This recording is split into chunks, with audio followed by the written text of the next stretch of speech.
The skies over Caldera Prime burned gold and crimson, as if the atmosphere itself had caught fire. Sergeant Damon Knox sprinted through the war-torn streets, pulse rifle gripped tightly across his chest. Fires raged unchecked. Explosions in the distance sent shockwaves through the cracked duracrete, and overhead, colony shuttles screamed into the stratosphere, packed with terrified civilians. "Evac Site Theta is gone!" Damon shouted into his comm, weaving between debris and scorched wreckage. "Redirecting to Site Omega. Requesting air cover." "Negative, Sergeant," came the curt reply from command, Colonel Jenrix, always sharp. "All units are defending primary extraction zones. You have 15 minutes to reach Omega, or you're staying behind." Damon cursed under his breath. As always, the Drevians were pushing harder than expected. The alien advance had cut off the colony's main escape routes, turning the evacuation into chaos. He paused beside the ruins of a school, where a group of civilians crouched in the shadows of a collapsed walkway. Dust coated their faces, and wide eyes reflected the burning sky. "Stay close," Damon told them. "We're going underground. Maintenance tunnels run beneath the district." He led them through the shell of what once had been a hydroponics hub, the entrance to the tunnels hidden beneath twisted metal and fallen beams. Years of combat experience honed his instincts. This route wasn't without risk. The Drevians knew the terrain just as well. As the group entered the dim tunnel, another explosion rocked the surface. Damon turned back.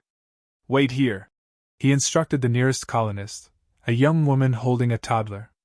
"I'll scout ahead. Make sure it's clear." He climbed back to the surface, the acrid smoke stinging his eyes. The ruins groaned under shifting heat, and then he heard it. A cry. High-pitched. Not a scream of terror, but distress. Damon turned, rifle ready. The sound came from a partially collapsed residential unit, what remained of a family home. His training screamed for him to ignore it and return to the mission. But he moved anyway. Inside, he found the source, a Dravi child. Barely older than a year, the creature trembled beneath a fallen table, its translucent lavender skin smudged with soot. Its eyes, eerily human, shimmered violet blue, wide with fear. Damon lowered his weapon. "Shit," he muttered. Damon scanned the room quickly, clearing corners with trained precision. The child's soft whimper echoed in the stillness. It didn't move, just watched him, its tiny body trembling, curled into a ball beneath the table's cracked frame. 2 Dravi adults, dead, lay in the adjoining room, slumped against a collapsed wall. Civilian clothes. Non-combatants. One appeared to have died shielding the other, their delicate insectal limbs wrapped around each other. Damon exhaled, shoulders tight. This wasn't supposed to be happening. He looked back at the child. It hadn't cried out again, but it hadn't run either. Damon knelt slowly, his rifle slung over his back. "You shouldn't be here, kid," he murmured. "You shouldn't even be alive." The Dravi were the enemy. They'd started this war, or so command insisted. But Damon wasn't looking at a soldier. This wasn't an invader. It was a child. Small, helpless, alone. "I've really lost it," he muttered, crawling forward. The child recoiled slightly, pressing further into the corner. Damon stopped, voice low. "I'm not going to hurt you, okay? We've got to get out of here. You want to live, you're coming with me." The sky outside boomed again, and the building shook. Bits of plaster dust drifted down. Time was running out. Hard hammering, Damon reached under the table. The child flinched, then froze as he lifted her gently. She weighed next to nothing. Her skin was warm, her heart beat fast. She didn't struggle, just whimpered once and tucked her small face against his shoulder. He turned and ran. Back in the tunnel, the civilians stared as he rejoined the group, cradling the Dravi infant. Murmurs erupted. What is that? A Dravi? You're bringing it with us? She's just a baby," Damon snapped. "She comes with us, or we all stay and die. Move!" No one argued after that. They reached the secondary extraction site with 5 minutes to spare. The last shuttle loomed, engines whining as it prepared for takeoff. 2 Marines on guard raised their weapons when they saw Damon. "Sergeant Knox? What the hell are you carrying?" "A survivor," Damon said, striding past them. "But that's a Dravy. Section 9 of the Allied Humanitarian Code, non-combatant minors are to be treated as civilians. She's coming aboard." The Dravy child clung tightly to him, her clawed fingers curling in the folds of his armor. As the shuttle lifted off, Damon took a seat in the rear. The child was quiet now, blinking up at him with those large violet eyes. Her skin shimmered faintly in the cabin light, and her breathing slowed as she drifted into sleep against his chest. He looked down at her. "Guess I'm really doing this," he whispered. "You're safe now." But even as the stars stretched into motion around them, Damon knew this decision would follow him far beyond the battlefield. And there would be a price. The shuttle docked with the Solstice Dawn, a mid-range coalition cruiser outfitted for evac operations. As the ramp lowered, Damon stepped out, the sleeping Dravy child nestled in his arms. He made it 3 steps onto the hangar deck before the reception turned cold. A wall of Marines met him, rifles slung but hands hovering close to triggers. A lieutenant with a pinched face stepped forward. "Sergeant Damon Knox, report to Captain Sorrell immediately." The officer's eyes flicked down to the bundle in Damon's arms. "That subject will be transferred to secure containment." Damon's arms tightened instinctively. "She's not a subject," he said sharply. "She's a refugee. That's not your call to make, Sergeant." The lieutenant gestured, and 2 personnel stepped forward carrying a containment pod, cold, sterile, more a prison cell than a cradle. The Dravy child stirred at the tension and clung tighter to Damon's vest, letting out a soft, frightened chirp that pierced the surrounding silence. "At least let me come with her," Damon said, voice lowered. "She just lost her family. She's terrified." The lieutenant hesitated, then gave a curt nod. "Fine. Both of you, medical containment. Captain Sorrell will meet you there." Medical containment was worse than Damon imagined, a sterile white chamber used for high-risk pathogen screenings. A force field shimmered across the entry, separating them from the rest of the ship. The child, still unnamed, refused to leave Damon's lap. Any attempt to separate them was met with desperate, pitiful sounds. "Can she speak?" one of the medical officers asked. "She hasn't said a word," Damon replied, stroking the child's soft, downy head. "But she's alert. She watches everything." "Keep her calm," the officer said. "Scans show normal vitals, no pathogens, but Central Command still wants a full evaluation." Damon waited until the room cleared before speaking to the child softly. "You need a name," he said. "I can't keep calling you kid." Her eyes shimmered again, reminding him of twilight stars over the oceans of Arcadia, a place he hadn't seen in years. "Lyra," he murmured. "How about that? Like the constellation." The child tilted her head. He smiled. "Lyra it is." The force field buzzed, and a new figure stepped through. Captain Sorrell. Tall, composed, with streaks of silver in her dark hair, she regarded Damon with a mixture of exhaustion and steel. Her tone was razor-sharp. "You've created quite the mess, Sergeant." Damon stood. "I did what I thought was right, ma'am." "You brought a Dravy aboard a coalition vessel," she snapped. "That's not right. That's a violation of military code, of intel protocols, and of basic self-preservation. Do you have any idea the kind of threat you've just introduced?" "She's a child," Damon said quietly. "She lost everything. I couldn't leave her behind." Sorrell's eyes lingered on Lyra, who peeked up from behind Damon's shoulder.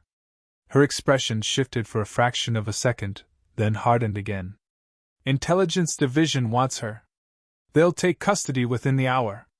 "She's not some lab sample," Damon growled. "She's not a weapon. She's just a scared little girl." "You're not her father, Sergeant," Sorrell said, turning on her heel. "And this isn't a daycare. You're confined to quarters until further notice." The door hissed shut behind her, leaving Damon and Lyra alone again. She looked up at him, clearly sensing something had changed.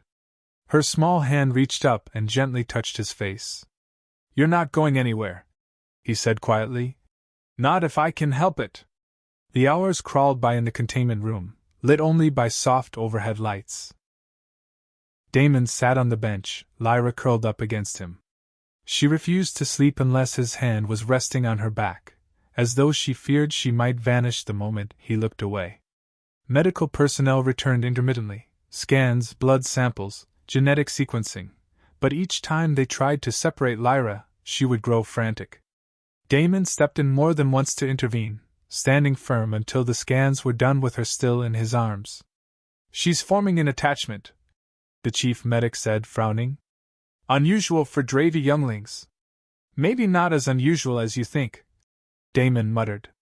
Night cycle fell across the ship, if such a thing existed in space. The lights dimmed slightly in the room to simulate rest hours. Damon was just beginning to nod off when his comm unit chirped once, an encrypted message. Not Coalition protocol. He frowned. Military channels didn't allow for unlogged personal encryptions. The message was short. Just a line of cold, calculated text. "Return what you have taken. She is mine." Damon's blood ran cold. No sender ID. No traceable signature. But the implications were clear. Someone knew he had Lyra. Someone wanted her back. Another message arrived seconds later, same format, same encryption. "Respond, or she dies." He glanced down at the child. Lyra stirred, ears twitching in her sleep, her breathing shallow and uneasy. Damon swallowed hard, tapped the keypad. "She's safe." "Who are you?" The response came almost instantly. "I am Commander Viral of the Dravy Dominion. You have my daughter. I want her returned." Damon stared at the words. Not just a child. Not just a civilian. A Dravy commander's daughter. Which meant political stakes, possibly military. His decision to rescue her had just shifted from controversial to catastrophic. He replied cautiously. "She's unharmed. I found her alone during evacuation." There was a long pause this time. Then, "Why would a human soldier risk his life to save a Dravy child?" He looked at Lyra, still asleep, nestled in his lap. "Because she needed saving." No reply came. The silence was louder than any gunfire Damon had heard on the battlefield. Lyra stirred, her hand curling tighter around a fold in his uniform. "Looks like your mom's looking for you, kid," he whispered. "And I've just made things a hell of a lot more complicated." He stared into the dim light, wondering what he just started. Because whether he liked it or not, he wasn't letting Lyra go, not to the labs, not to command, and not to a warlord, no matter what her bloodline said. She was his responsibility now. And whatever lines he had to cross, he'd do it again. The next morning, Damon was summoned, not to the brig, as he expected, but to intelligence. The summons was labeled as a routine debriefing, but nothing about his situation felt routine. He left Lyra under temporary medical supervision, only after promising her he'd return soon. She had clung to his arm until the last moment. He arrived at Subdirector Ilara Vale's office and was met by a cool stare from behind a sleek, glass-surfaced desk. Vale was known aboard the Solstice Dawn as someone who preferred leverage to weapons, a master of threats veiled in politeness. "You're aware you've violated multiple regulations, Sergeant?" she said by way of greeting, not looking up from her datapad. "I expected as much," Damon replied, standing rigidly at attention. "And yet you don't appear very concerned." "I'm more concerned about her," he said simply. Vale finally looked up. "Interesting. A Dravy child earns the loyalty of a decorated human soldier. That's unexpected." Damon stayed silent. "We've intercepted your encrypted messages," Vale continued, her tone sharpening. "Commander Viral. Dravy High Command. Quite the contact you've made." She tapped her console, and Lyra's medical scans flashed on a nearby wall. "Do you know what she is, Sergeant?" "A child. She's a potential diplomatic catastrophe. The daughter of a military commander. If Viral learns we have her, It could jeopardize the ceasefire talks. She already knows, Damon said evenly. She's the one who contacted me. Vale smiled thinly. Then you'll help us. Help you do what? Negotiate. Under our control. You'll respond to her again. Set up a meeting. We'll take care of the rest. You want me to lure her into a trap? Exactly, Vale said without hesitation. Bring her in. High Command wants leverage. Damon's jaw tightened. And if I refuse? Then you'll be court-martialed, stripped of your rank, and she— Vale flicked a finger toward Lyra's file. Becomes property of Division 12. You won't see her again. The threat cut deeper than he expected. Vale stood, walking slowly around the desk until she was beside him. You already crossed one line by bringing her here, Knox. What's one more? Damon said nothing. He returned to the containment room an hour later. Lyra sat on the floor, fiddling with a small puzzle cube a medic had given her. When she saw him, she lit up, not with words, but with a chirping sound and a delighted expression that pierced straight through the fog of pressure and impossible decisions. He sat down beside her. You really are going to get me killed, aren't you? He murmured. Lyra chirped again and leaned against his side. That night, long after the ship's corridors fell silent, Damon used a secure terminal in a maintenance bay. One he knew wouldn't be on Vale's monitored channels. He sent a short message using the same encryption Viral had used. Intelligence compromised. Trap planned. Don't trust anyone but me. Need new meeting point. He stared at the blinking cursor, aware of the weight of what he'd just done. If Vale found out, he'd be branded a traitor. But in the silence of the empty corridor, Damon knew one thing with absolute certainty. He was done letting other people decide what Lyra's life was worth. The reply came an hour later, brief and efficient, Dravy style. New location, Outpost Zeta 9, Asteroid Field Breland's Halo. Come alone. No tricks. No traps. Bring my daughter. Damon committed the coordinates to memory, then deleted the message. His pulse thudded in his ears. Breland's Halo. A graveyard of derelict mining stations and magnetic storms. The perfect place for a secret exchange, or an ambush. The next day, Damon made his move. Armed with the documentation Vale had prepared for the original negotiation, he submitted a request for a solo reconnaissance flight under the pretense of scouting alternate rendezvous points for extraction. The request passed without question. Vale believed he was following orders. With Lyra nestled in a secure crate packed to resemble med supplies, Damon slipped aboard a small recon shuttle. A silent escort carried the container to the bay without scanning it, standard procedure for classified shipments. He launched minutes later, clearing the Solstice Dawn's perimeter with a fabricated mission log and a beating heart. Hang in there, Lyra, he whispered mid-flight, glancing toward the rear of the craft. We're almost there.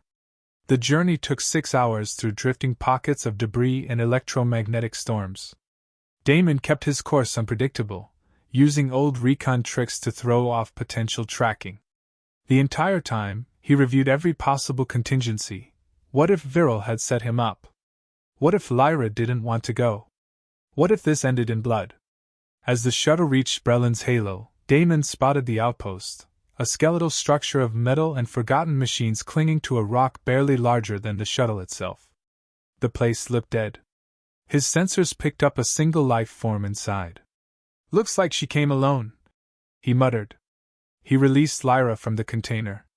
She blinked at the dim cockpit lights, then looked up at him and chirped once, unsure. Just stay close to me, he said, adjusting the scarf around her tiny shoulders. We're going to see your mother. The docking bay cycled open with a hiss. Damon stepped out cautiously, Lyra nestled in one arm, rifle slung but not drawn. She was there, tall, imposing, and unmistakable. Commander Viral. Her skin was a darker lavender than Lyra's, but the resemblance was undeniable. She wore Dravy battle armor lined with pale silver filaments, and though her weapon was drawn, her eyes, identical to her daughter's, were fixed on Lyra, not Damon. One wrong move, she said in heavily accented English. And I and you. I came alone, Damon said, slowly raising his free hand. She's safe. Viral's eyes softened, not much, but enough. Lyra peeked around Damon's arm and let out a soft, surprised chirp. Her tiny hand reached toward the tall Dravy woman. But she didn't leap into her mother's arms. She looked uncertain, hesitant. Viral stepped forward, then stopped, visibly restraining herself. What have you done to her? She asked, voice trembling, not with anger, but pain. Nothing, Damon said. She's just scared. It's been a hell of a few days. A faint alarm flickered on Damon's wrist. Calm passive scan. A Coalition patrol vessel had entered the field. He turned, checking the direction. We need to move, he said. Someone's close. Viral didn't argue. She gestured toward a sealed corridor behind her. Follow me. There's a shielded chamber below. Together, they disappeared into the depths of the station, Lyra cradled tightly between them. Neither spoke until they reached the security room, sealed by triple-lock magnetic bolts. I warned you not to bring others, Viral said sharply. I didn't. They must have followed the shuttle's flight path, Damon replied. They'll sweep the area. The room fell silent as the tension simmered between them. You risked everything, Viral said finally, watching him. Why? Damon glanced at Lyra, who was nestled safely in his arms, finally falling asleep. Because it was right, he said. For the first time, Viral didn't argue. The security room was dim, lit only by flickering control panels and the faint blue glow of a backup power cell. Viral paced restlessly while Damon sat near the wall, Lyra still cradled in his arms. She had finally fallen into a deep sleep, exhaustion overtaking fear. Damon watched the Dravy commander closely. Every movement she made was precise, predatory, like a blade balanced on edge. But he also noticed the way her eyes lingered on her daughter. The softness she tried to hide behind her armor. You didn't have to meet me, Damon said, keeping his voice low so as not to wake Lyra. You could have sent soldiers. I nearly did, Viral replied, her back to him. But when you warned me about the trap, I decided to see for myself if a human could be trusted. And I haven't decided yet. Damon smiled faintly. Fair enough. Viral stopped pacing. You care for her. I can see it. I didn't plan to, Damon admitted. But once I picked her up, something shifted. She wasn't the enemy. Just a scared little girl. That's all I saw. Viral turned slowly, eyes unreadable. Among the Dravy, protecting the young is sacred. Even across species, it's instinct. But this war, it's killed our instincts.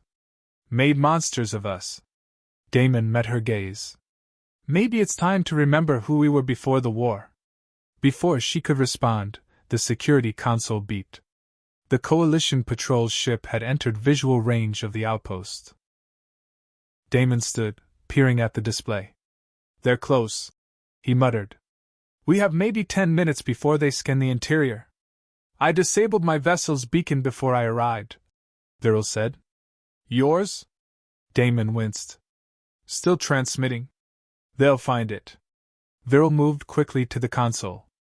There's an auxiliary hangar on the far side of the station. It's shielded. We can move the shuttle there, if we're fast. Damon stood, gently passing Lyra into Viral's arms. The child stirred briefly, then settled against her mother's chest. Viral held her with a quiet reverence. Let's go, Damon said. They moved swiftly through the winding corridors of the station. Dust floated in the stale air. Most of the structure had been gutted decades ago, just a husk of forgotten machinery. As they reached the auxiliary hangar, Damon accessed his shuttle's remote command and rerouted it into the hidden dock. The small craft slid into place just as the Coalition ship passed overhead, its scanners sweeping the surface of the asteroid. They're not stopping, Damon said. We got lucky. Not lucky, Viral said. Efficient. They stood in silence as the Coalition ship faded into the void. I should take her, Viral said at last, nodding to the child in her arms. Return to Dravy space. She doesn't belong in your war. She's in it whether we like it or not, Damon said, stepping closer. There's a bigger game going on. Someone wanted her captured. Someone wanted this to blow up. Viral's eyes narrowed. You suspect a conspiracy. I know it, Damon said. I've seen the reports they tried to erase. Read the logs they tried to hide. This war is being fueled by both sides. There's profit in chaos. Then what do? We find proof, Damon said. And we bring it into the light. Viral looked at her daughter, then at the human who had saved her. Slowly, she nodded. Then we fight together. It was an alliance born of desperation, but it was real. And it might be the only thing standing between peace and a war that would never end. 2 days later, Damon and Viral were aboard a stolen freighter, modified for stealth runs through both Coalition and Dravy-controlled sectors.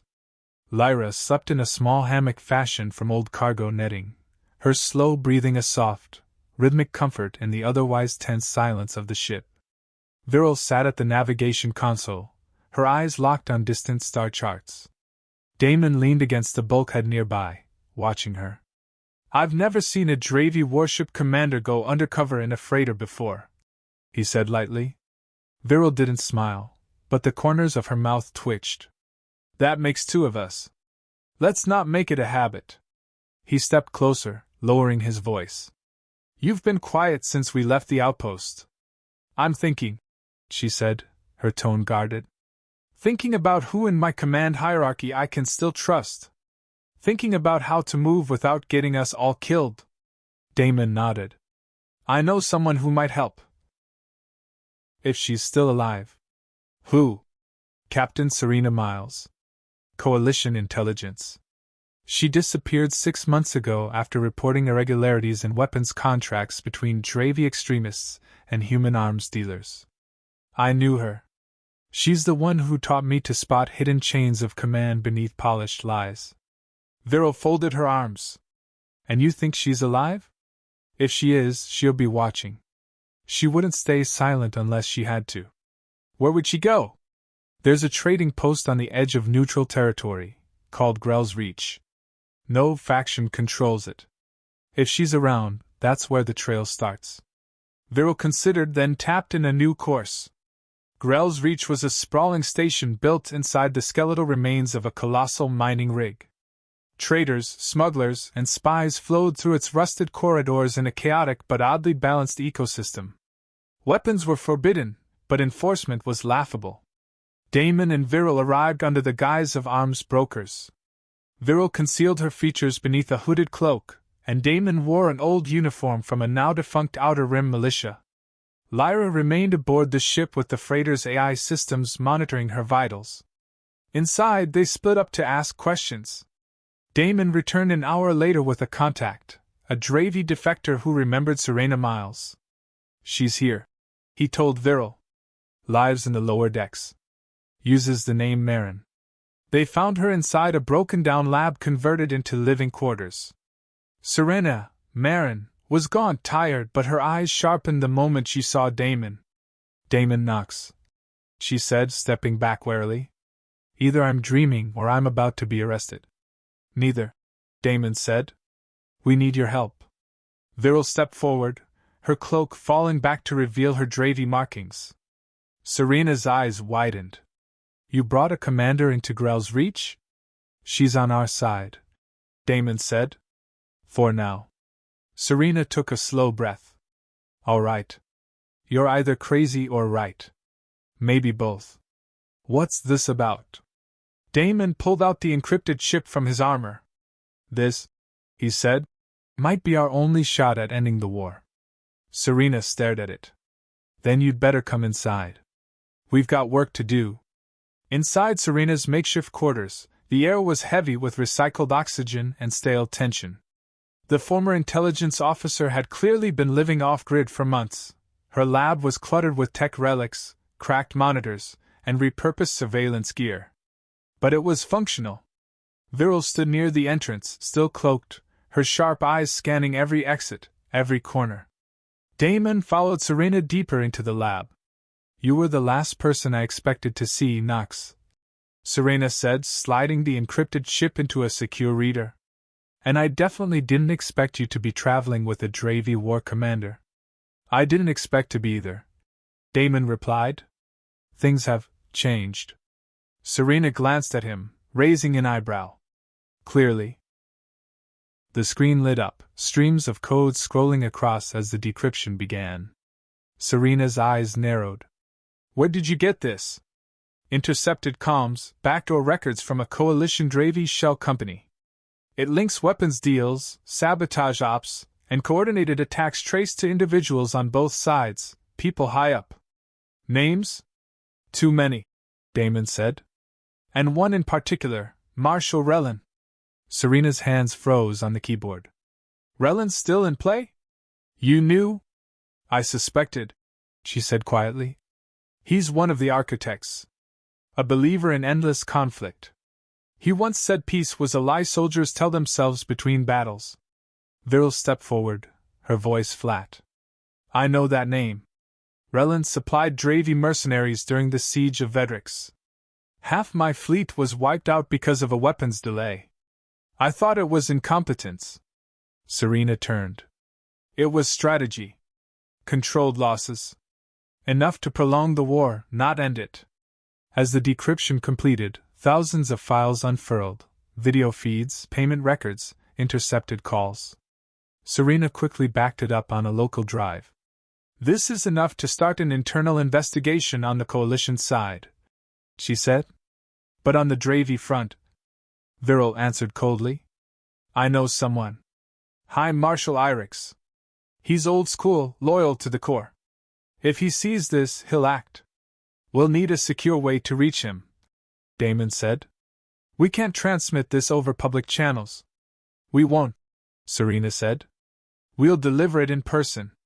Suddenly, a high-pitched chirp echoed from Damon's comm, an alert from the freighter. He tapped it. Intrusion detected. He and Viryl exchanged glances. Lyra! Without another word, they bolted from the lab. Damon sprinted through the corridors of Grell's Reach, Viryl beside him like a shadow. They reached the dock to find the freighter's ramp down, and two figures in combat gear attempting to bypass the internal door. Move! Damon shouted. Viryl was faster. In one fluid motion, she vaulted over a cargo crate and took the first attacker down with a blow to the neck. Damon tackled the second before he could raise his weapon. Who sent you? He growled. The merc spat blood and sneered. She doesn't belong to you. You're just a pawn, human. She's worth more than you can imagine. Damon knocked him out cold. They entered the ship to find Lyra huddled behind the pilot's seat, wide-eyed and shaking. He swept her up into his arms, holding her tight. You're okay, he whispered. You're safe. Viryl watched, her expression unreadable. But there was something new in her eyes, gratitude, and perhaps something deeper. We're out of time, Damon said. They found us here. Then we take the fight to them, Viryl answered. And we show them what happens when they underestimate the people they tried to control. Serena met them at the ship's ramp, a satchel of data drives in her hand. Let's end this. The freighter cut through the void, engines humming low as the stars streaked past the cockpit. Damon sat in the co-pilot's chair, Lyra nestled against his side, half asleep beneath a thermal blanket. Viryl and Serena reviewed the files in silence behind them, speaking in hushed tones over a flickering display of interlinked data maps and redacted documents. She's tougher than she looks, Damon said softly, brushing a strand of fine, shimmering hair from Lyra's forehead. She didn't even cry when they tried to take her. She's Dravi, Viryl replied from behind him. We're taught not to cry, even when we're terrified. She's also still a child. She's both, Viryl said quietly, glancing up from the screen. And neither. She's already something new. Serena nodded. If the war ends, it'll be because of her. You realize that, right? Her existence, your bond with her, it breaks every law of this conflict. Every assumption. It rewrites the rules. Damon looked down at Lyra, who stirred softly, eyes fluttering before she drifted back into sleep. "Then we better make sure she gets to see that new world," he said. Serena turned back to the display. "High Marshal Irix is scheduled to attend a summit on Velos Station in 4 days. If we can get there and reach him directly, he'll listen. He's not a pawn like the others." Viral leaned forward. "There's a problem. Velos is a joint oversight station. Half Coalition, half Dravi Command. It's heavily guarded, both sides suspicious of the other. There's no chance we'll be allowed to approach with credentials from just one faction." "Then we fake it," Serena said. "I can spoof Coalition command orders. Damon can act as escort for a diplomatic package. We cloak Viral as a Dravi liaison. It won't hold up to a deep scan, but it'll get us through the outer ring." "And the inner levels?" Viral asked. "That's where you come in," Serena said. "You still have high command access buried in your DNA signature. It'll get us into the summit floor." Damon nodded. "What happens if they catch us before we reach Irix?" "Then we fight our way out," Viral said deadpan. "And you owe me another ship." The tension lifted slightly with the shared smile. They spent the next 2 days preparing. Serena forged access credentials and crafted a diplomatic narrative. Damon recalibrated the freighter's ident signature, while Viral reworked the cargo bay into a secure chamber in case Lyra had to be hidden. Lyra herself adapted quickly, learning new words at an alarming rate. Damon began teaching her basic English phrases, and Viral countered with Dravi equivalents. At one point, she pointed to a star outside the viewport and said, "Light." "Very good," Damon said, proud. "Zyrith," Viral added. "That's the Dravi word for it." "Zireth," Lyra tried. Then added, "Light." Damon and Viral exchanged a look, something unspoken passing between them. Hope. The final approach to Velos Station was tense. The outer ring hailed them, requesting credentials. Serena sent the forged ident codes while Damon kept one hand near the manual override. Seconds ticked by. Then, "Access granted? Proceed to docking bay 7. Viral exhaled slowly. "We're in." Damon glanced at the small Dravi girl resting beside him, unaware of the storm about to unfold. "We've come this far," he said. "Let's finish it." Velos Station shimmered like a star-wrapped citadel, floating in geosynchronous orbit above a blue-tinted gas giant. Its architecture blended Dravi and Coalition design, a rare collaboration. But the harmony was superficial. Inside, security was tight. Mistrust hung thick in the air. As they descended into docking bay 7, Damon adjusted the polished officer's uniform Serena had crafted for him. Viral wore a long cloak with Dravi diplomatic insignia, her posture perfect, her expression blank, a mirror of every stiff-limbed official she'd once despised. "Remember," Serena whispered as the airlock cycled, "we're dignitaries. Speak little. Walk like you belong." Lyra had been left hidden in the freighter's reinforced crawlspace, watched over by the ship's AI and a compact sensor jammer.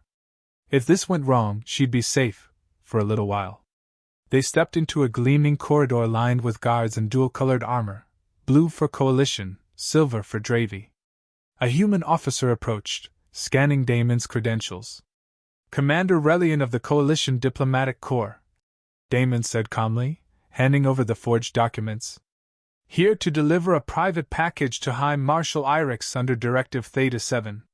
The officer inspected the file, eyes flicking to Viral. "She is my counterpart," Damon added smoothly. "Ambassador Veska of the Dravi Outreach Division. This is a joint diplomatic handoff." The officer hesitated, then nodded. "You're cleared. Escort units will guide you to Sector 12. As they passed through the central atrium, Damon took in the scale of the summit. Delegates moved in cautious clusters. Holograms projected peace banners in both languages, but the eyes that watched from balconies and upper corridors betrayed suspicion. Inside Sector 12, Serena accessed the secure console and uploaded a tracer file linked to the encrypted data set. "This is our contingency," she whispered. If we're taken, the files get broadcast to the top 50 officials across both factions.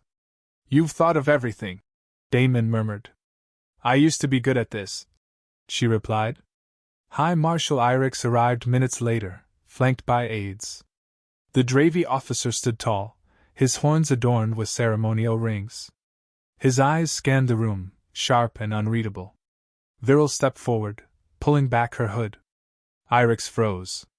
Viryl? He said, the sternness in his voice cracking. You're alive? She bowed her head once. Barely. But I carry more than scars. Irix motioned his aides out of the room. Damon stepped beside her and activated the portable projector. Dozens of files burst to life in the air: transaction logs, intercepted comms, surveillance footage of secret meetings between known warmongers. Irix studied them silently, his expression darkening.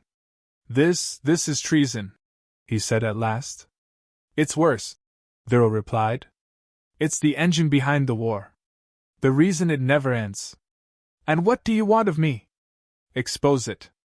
Announce the truth to both commands. End their control. Irix stared at her, then Damon. You ask me to tear down the very foundation of our command structure. Damon's voice was calm. We're asking you to save it, before it burns.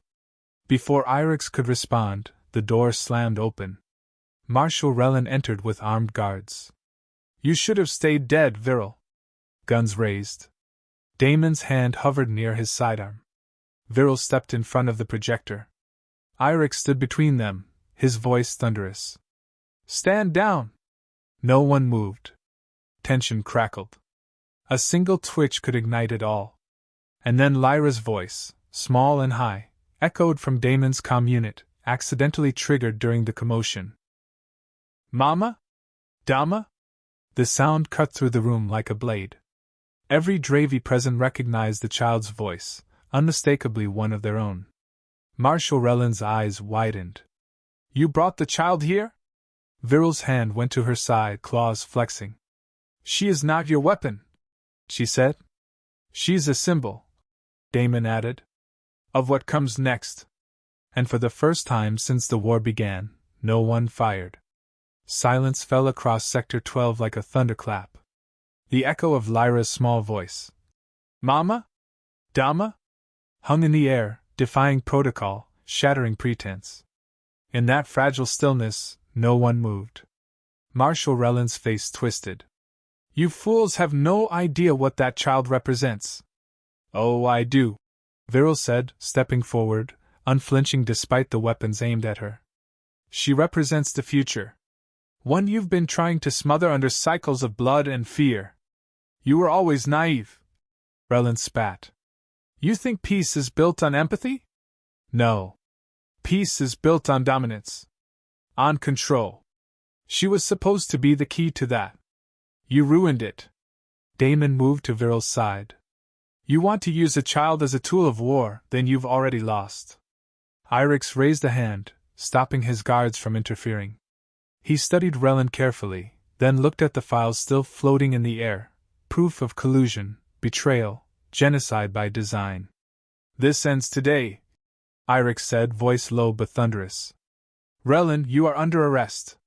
Lay down your weapons. You don't have the authority. I do, Irix replied. And I have the proof. But Relin wasn't surrendering. With a sharp gesture, his guards raised their rifles. Kill them all. Delete the data. Burn it clean. Time fractured. Damon dove sideways, grabbing Viryl and knocking over the projection device. Weapons fire blazed. Serena rolled beneath the table, pulling a shock emitter from her coat and tossing it across the room. It detonated with a blinding flash, disorienting Relin's forces. Viryl recovered first, using her body to shield the projector's core as Damon returned fire with practiced precision. 2 guards dropped before they could react. Irix, surprisingly agile, tackled one of the remaining gunmen and wrenched the weapon free, his movements belying his age. Protect the evidence! Viryl shouted. Serena was already on it, scooping the projection core and shoving it into Damon's bag. We have to get to the main comms tower, she said. If we can link this directly to the Summit broadcast feed, every command node in both empires will see it live. They'll kill us before we reach it, Damon said, eyes narrowing. Not if we have help, Viral said, pressing a button on her forearm plate. Far away, hidden in the crawl space of the freighter, Lyra stirred. The signal activated the ship's emergency defense protocol. Doors slid open. Routines awakened. In moments, the freighter's AI initiated its security uplink, pinging a single Dravi warship in deep orbit. The Caliph's Wrath. Viral's old command, now under the temporary control of her second-in-command, Captain Tyrus, received the signal. Commander's beacon active, Tyrus said, leaping from his chair. All units, prepare for emergency extraction. Back at Velos, chaos reigned. Damon, Viral, and Serena fought their way through administrative corridors, with Irix's loyalists covering their retreat. Alarms screamed across the station. Every faction, every corridor, bristled with confused soldiers receiving mixed orders. In the midst of it all, Serena plugged the core into a secured relay station. Broadcasting now, she said through gritted teeth. The station's main feed flickered. Across Dravi and Coalition command ships, across border outposts and disputed zones, the truth flooded the screens: transaction records, betrayal logs, captured communications, irrefutable evidence of years of manipulation by those who profited from endless war. And then Lyra's voice played again, just a few seconds of innocence recorded from earlier. Mama? Dama? It wasn't a declaration of war or a call for vengeance. It was a child's voice asking for her family. And it broke the galaxy's heart. All over the fleets, weapons lowered. Commanders froze. Pilots wept silently. In that voice, they heard everything they'd forgotten. Viral stood beside Damon as Serena monitored the broadcast. It's done, Serena said. The truth is out. Now what? Damon asked, breathing hard. Viral turned to him, her expression unreadable. Now, we see if truth is enough. The transmission echoed across the stars like a shockwave. In Dravi war councils and coalition command bunkers, silence greeted the torrent of revelations. Generals, admirals, and intelligence directors all saw the same irrefutable data and heard the same quiet voice of a child caught in a web of war. And something broke. The summit at Velos descended into paralysis. Orders were frozen. Detainments halted. Even Relan's most loyal supporters couldn't deny what had been revealed. The weight of the evidence, the undeniable depth of betrayal, it left no room for excuses. Back in the communication center, Viral's breathing was heavy as she leaned against the wall, blood trickling down one arm where a blast had grazed her shoulder. Damon moved to her side, gripping her elbow for support. You're hit. It's nothing, she said automatically, her voice rough. You always say that, he replied. Because it's always true. They both smiled, just a little. Serena sealed the terminal and activated a feedback loop, destroying the projection core. No one's editing that message now. It's permanently on the record. Irix rejoined them minutes later, flanked by his now loyal guards. He looked tired, yet something in his bearing was more resolute than before. You've lit a fire, he said, addressing all three. But be warned, this won't bring peace overnight. The rot goes deep. Some will deny it. Others will retaliate. They'll try, Viral said. But they've already lost control of the narrative. Irix nodded. You've done something no soldier, no diplomat, no treaty ever could. You've reminded the galaxy what this war cost us. Damon looked toward the docking bay, where the freighter's AI had initiated warm-up procedures. We need to get Lyra out of here. She's still a target. You'll be safe aboard the Caliph's Wrath, Irix said. Captain Tyrus is en route to dock. Take her there, regroup, rest. You've done enough. No, Viral said quietly, her eyes fierce. Not yet. We've exposed the conspiracy, but the architects are still alive. Relan escaped in the chaos. And the others who helped him, they'll slither into shadow. Then we hunt them, Damon said simply. Serena looked between the two of them. You're both insane, you know. Probably, Damon replied. But it worked. They reached the freighter minutes later. Lyra was awake and waiting in the cockpit, her tiny hands pressed against the viewport. When she saw Damon and Viral, she let out a delighted chirp and scrambled into Damon's arms the moment the ramp lowered. You okay, little one? He asked. She nodded sleepily. Dama. Mama. Viral approached, and Lyra looked between them, then stretched her arms outward, touching both their shoulders at once. Family, she said carefully. Damon met Viral's eyes over the child's head. She didn't correct Lyra. Neither did he. As the freighter lifted off from Belos Station, escorted by Caliph's Wrath, a new chapter began. The war wasn't over. But the illusion was shattered. And in its place stood three fugitives turned firebrands, willing to fight not for conquest or revenge, but for a future where no child would be used as a weapon. The galaxy was watching now. And it would never see them the same way again. The Caliph's Wrath was everything Damon imagined a Dravi command cruiser would be, sleek, predatory, and powerful. Its corridors pulsed with dim blue light, like veins beneath armor. Though it was a warship, its silence felt sacred, as if it honored the ghosts of those who had served aboard. Captain Tyrus, Viral's second-in-command, greeted them on the hangar deck with a sharp Dravi salute. Commander, he said, his voice taut with emotion. We thought you dead. I was close, Viral said. But I've returned with more than scars. She stepped aside, revealing Lyra nestled in Damon's arms. Tyrus's hardened expression softened. The rumors were true. They're more than rumors now, Damon said. She's the reason we're all still breathing. Tyrus looked between the three of them, something unreadable flickering in his eyes. You'll find things have changed, Commander. Some of the crew were skeptical of your alliance with a human. But after the transmission, your name is being spoken like a war hymn. They were led to Viral's old quarters, untouched since she'd gone missing. The moment the doors slid shut, Lyra hopped from Damon's arms and began exploring, chirping curiously at the weapons on display and the tactical models arranged like trophies. She remembers this place, Viral said, watching her daughter fondly. She should, Damon replied. It's home. Later that night, the three of them sat together in the command chamber, joined by Serena via secure comm. Rellen's gone to ground, she reported. He's not broadcasting, not moving in any way that our usual channels can track. But he left traces, encrypted signatures, ghost comms, misfires, and shadow networks. Where do they lead? Viral asked. To a derelict weapons platform, Serena said. One you might remember, Viral. The Oblivion Forge. Viral's face darkened. That station was mothballed 5 years ago. Off-grid.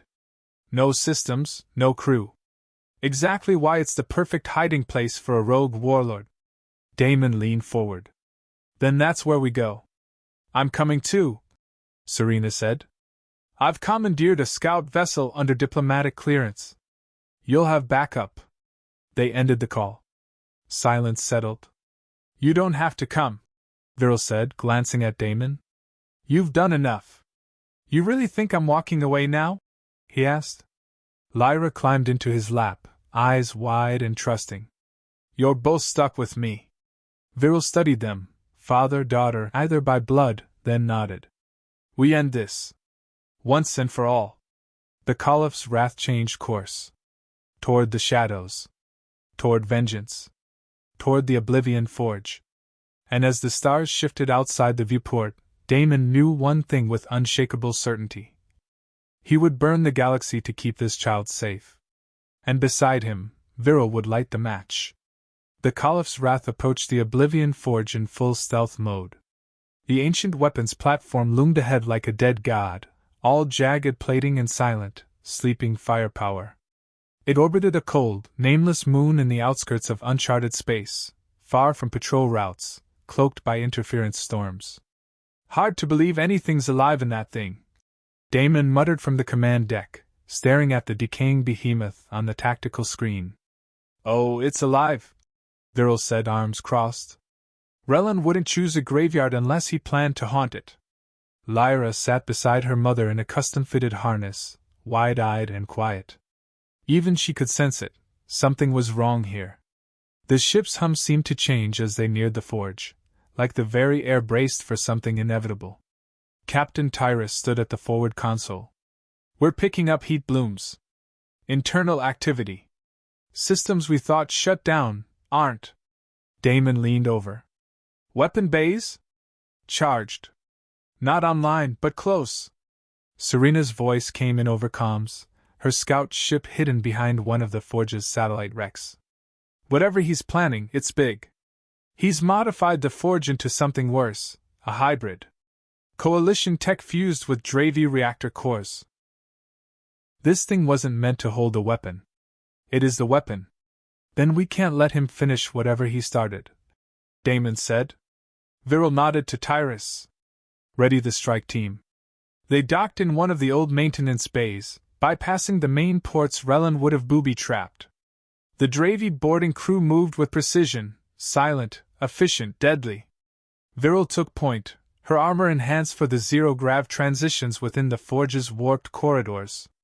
Damon followed close, rifle at the ready. "Reminds me of the old outposts," he said, glancing around. "Only more cursed." "Because it is cursed," Viral replied. "It was designed to wipe entire systems clean in a single sweep. No survivors. No memory." Inside, the forge was a maze of dark corridors and humming cores. Lights flickered. Distant clangs echoed like whispers in a tomb. Serena joined them via side entry, dressed in black infiltration gear. "Security systems adaptive," she warned. "It's learning our routes. We have maybe 10 minutes before it tries to isolate us." "Then let's find the command node," Viral said. "Relin won't be far from the throne he's built." They reached the central chamber, an old reactor control room turned into a command throne. Relin waited, flanked by heavily armed guards, each wearing a hybrid armor Damon didn't recognize. "Human Dravi mercenaries, Commander Viral," Relin said smoothly, rising from a grotesque chair wired into the floor. "And her human stray." Damon raised his rifle, but Relin only smirked. "Careful, Knox. I'm standing in the control nexus. Pull that trigger, and this platform fires on your daughter's ship." Viral's jaw tensed. "You won't win this, Relin. The truth is out." "The truth?" He laughed. "The truth is malleable. The truth doesn't matter if no one survives to speak it." Serena stepped forward. "We have your logs. Your signatures. Your face on camera plotting genocide. You can't erase that. But I can bury it beneath fire." Suddenly, a countdown lit across the wall. 90 seconds. Auto-launch sequence. Serena gasped. "He's going to wipe out Dravi High Command and Coalition's Central Fleet at once." Relin grinned. "And from the ashes, a new order will rise." Damon didn't hesitate. He tackled the nearest merc, knocking him into a console. Viral followed, her claws flashing. Serena dove for the override panel. Gunfire erupted.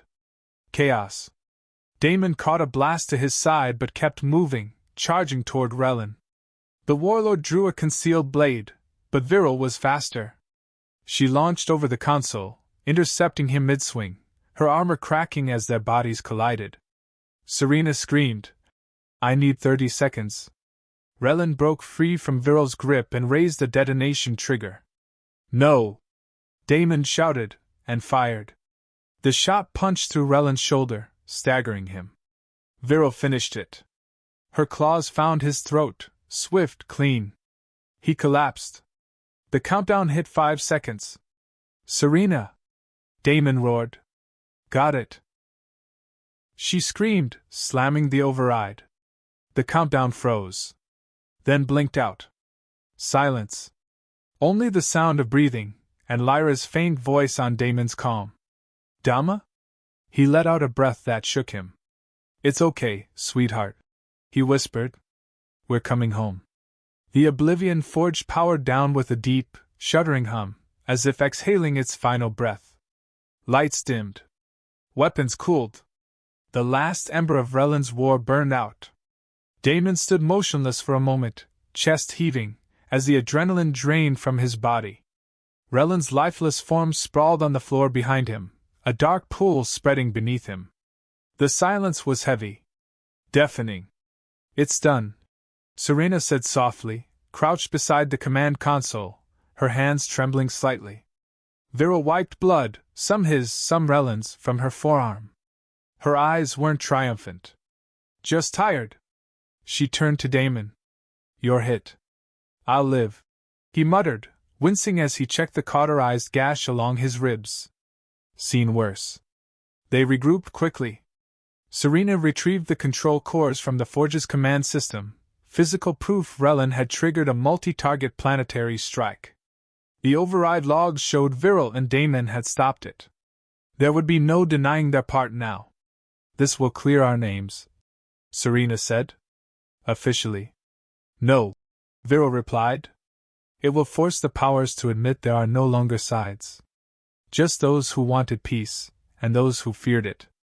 As they boarded the Caliph's Wrath, Damon barely had time to remove his armor before Lyra leapt into his arms from the hatchway. Her tiny hands clutched his neck tightly.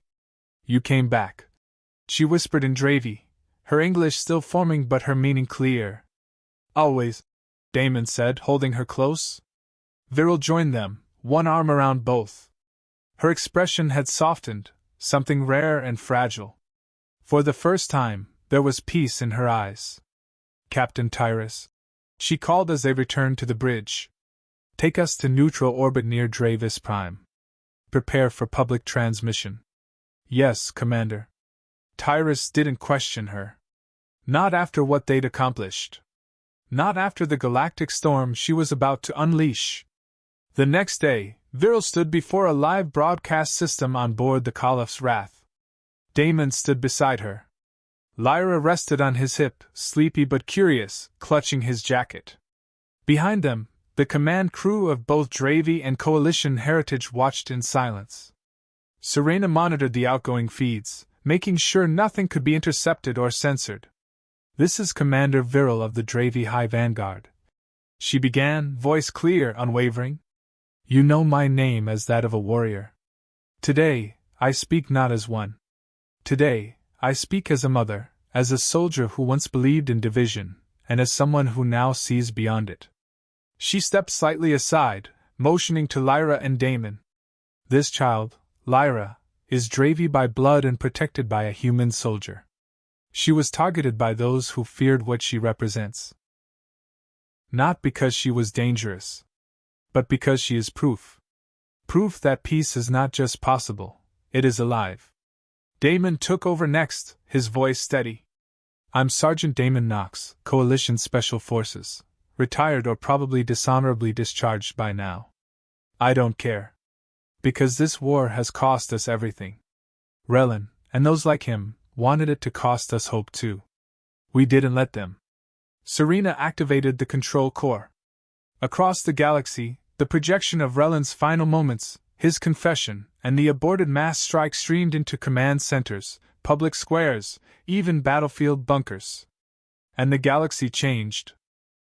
In the days that followed, the gears of war ground slowly to a halt. Not everywhere, not instantly, but ceasefires spread like wildfire. Both sides launched joint tribunals. Rellen's remaining allies scattered or surrendered. Damon, Viral, and Lyra became names known far and wide. Some called them heroes. Others called them dangerous. But for most, they were something else entirely. Hope. Weeks later, they stood beneath the twin suns of Dravis Prime, atop a quiet overlook far from the cities. The wind was cool. The grass soft. "Still think we're fugitives?" Damon asked, leaning back against the hillside, Lyra nestled between them. "Technically, yes," Serena said, smirking from a nearby rock. "But the kind they name monuments after." Viral rolled her eyes. "Please don't let them build one. We're not done yet." "No," Damon agreed, watching Lyra chase a fluttering insect through the grass. "But for the first time in years, we're not just surviving." He reached for Viral's hand. She didn't flinch. Instead, her fingers twined with his. "What's next?" she asked quietly. He smiled. "Whatever she wants the galaxy to be." The days on Dravis Prime grew longer, warmer. The warships that once filled the skies now hovered in silence, or slowly returned to their docks. The world that had known only vigilance and mourning began to breathe again, cautiously, but with sincerity. Viryl, Damon, and Lyra settled into a modest dwelling on a remote coastal ridge. It wasn't permanent, not yet, but it was safe, quiet, and far from the embers of the war they had escaped. Lyra thrived. She learned quickly, her language blending Dravi syntax with human cadence in a way that confused teachers and delighted linguists. She asked questions constantly, about stars, animals, history, and why the galaxy had fought for so long when no one seemed to remember why. Damon often didn't have the answers. But Viryl answered differently.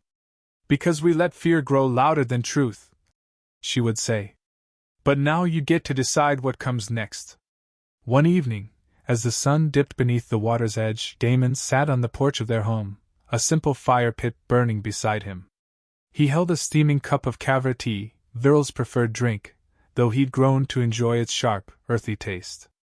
Viryl joined him, wearing a loose civilian tunic. She sat beside him, knees brushing his. "She's asleep?" he asked. Viryl nodded. "She fought imaginary pirates for an hour and collapsed mid-battle." They shared a soft laugh, letting the silence linger. "Word came from Serena," Viryl said after a moment. "They want us to serve as advisors, on a new cross-faction initiative. Peacekeepers. Cultural intermediaries." Damon took a slow sip. "You want to accept?" "I don't know," she said honestly. "Part of me wants to rest. Part of me can't forget how easily this all nearly burned again." He nodded. "I'd go if you do. But only if Lyra's with us." "She'd be furious if we left her behind," Viryl said with a faint smile. "She thinks every ship in orbit is waiting to take her on an adventure." A long silence stretched between them. Then Damon asked, voice quiet, "Do you think this will last?" "This?" She glanced at him. "The peace? Or us?" "Both." She looked out toward the sea. "Peace will be tested. There are still old scars and those who profit from division. But it's more than a dream now. It's a seed.